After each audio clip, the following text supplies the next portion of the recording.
Thanks for this lovely introduction. I actually like the fact that the title is converted to of work. It's quite funny. Anyway, I'm going to start with a erasure poem today, which is also a found poem. I don't know if people can remember in 2020 there was this ad campaign in the London Underground run by Dettol, who make sanitizers and other stuff, trying to make going back to the office seem exciting. So I have taken that ad campaign and used that as the start of point for two of the poems in the pamphlet, the first one and the last one. So I'm going to start with the first one now. Minding the gap. Alarm, a tie, carrying caffeine, taking your family, cooler conversations, proper jokes, plastic office, those weird meetings, not having lunch, CCing, BCCing, accidentally leaving the sun. We use the day, we do it little. We do little, we love. Keep.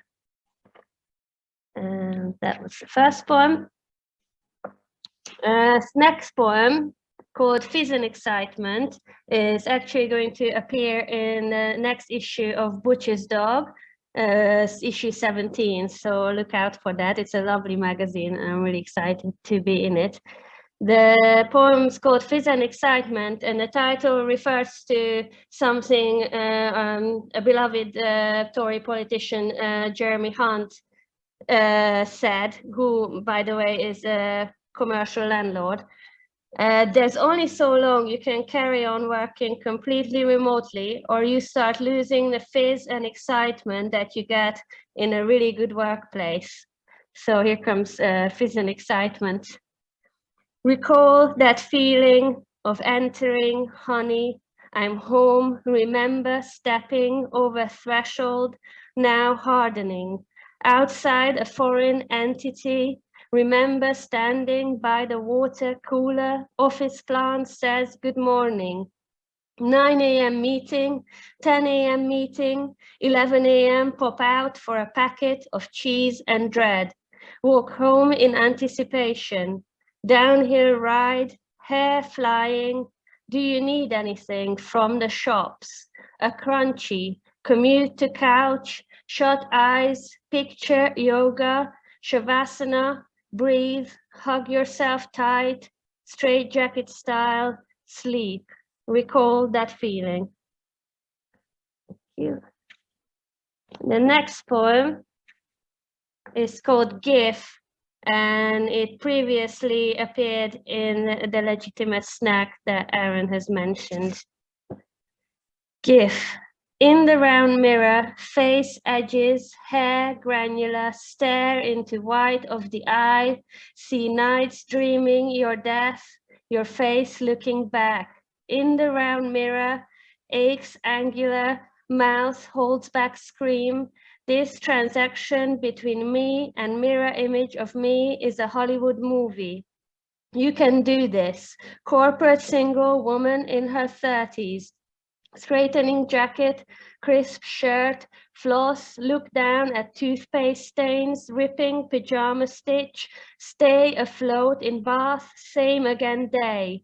In the round mirror, gums eat face, rub Pret all over newly acquired headbuds, finally feel something.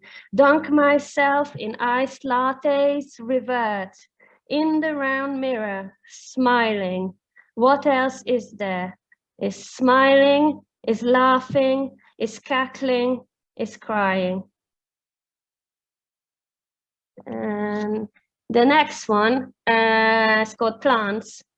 I'm sure everyone remembers what it was like when we were only allowed out once a day, and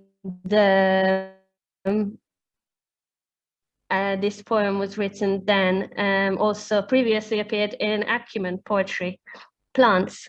Watch them beg for light, for water, to this house plants come to die. North-facing windows, radiator, full blast, too damp, too dry. On the day we're told to express devotion with gifts that wilt or melt, you turned up with a bromeliad flowering in purple blue. Now ahead, taking an afternoon nap, it droops and I do nothing. I surround myself with testimonies of life. They gasp. I read that green spaces make us happy. I, for one, always preferred brown. Brown tips I tear carefully, the last one face pressed against the glass, pleading for help. I feel for them trapped with me. I lean close and whisper, we're going to be fine.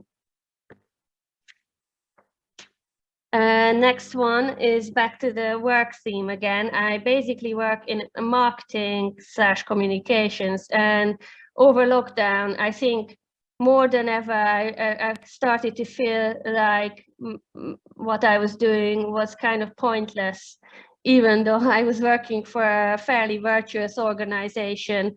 I just felt like, you know, what is the point when there's people out there risking their lives in you know, doing jobs that actually matter. This is called performance anxiety. Can't get it up on screen. Off-brand colors scream old template. Visualize Calibri light, indigestion infographic. Diversify revenue stream of consciousness, rant accidental, reply all. Teams meeting, replace scene in head, manager mouths, you're fired. All you can say is, you're on mute.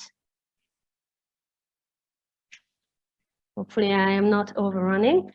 I've got two more poems. One of them is called the penultimate one. Wallowing is a sign of well-being in swine.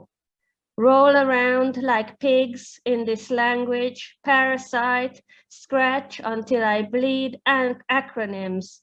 Pleasantries roll off my tongue, blubber side to side, spit them out like corsadil. This vocabulary corrodes my palate, familiar flavors turn sour, lap it up, emerge for air, watch others give into it, trotters in the air, cooling, waiting for a belly rub. And finally, the second Dettol advert erasure piece, which I titled Touch In, Touch Out. Tapping platform, your worker, half reading through tunnels, giving up, laughing, people, void, I, insta out, yourself, morning. And that was the last poem. Just before I go, I just wanted to acknowledge one of my key inspirations was David Graeber's Bullshit Jobs, which I read at the same time I was writing this. So rest in power, David. And also thanks to everyone who helped make this happen. Aaron and Charlie at Broken Sleep especially. And thanks to Peter, who was in the other room. And without him, I wouldn't be able to do this. And my mom, who I don't think managed to get into Zoom, but hopefully she can watch the recording. Thanks, everyone.